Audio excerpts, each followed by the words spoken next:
ទានុក្រមរៀនពាក្យនិងអត្ថន័យរបស់ពាក្យយោអ៊ីយីកអេកេយីកេយីកេថ្នាក់ពាក្យជានាមតើយីកេមានន័យដូចម្ដេច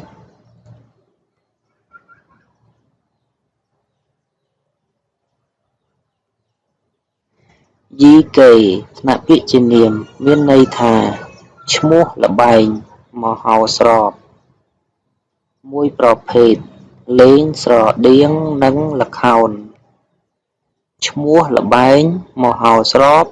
មួយប្រភេទលេងស្រដៀងនឹងល្ខោន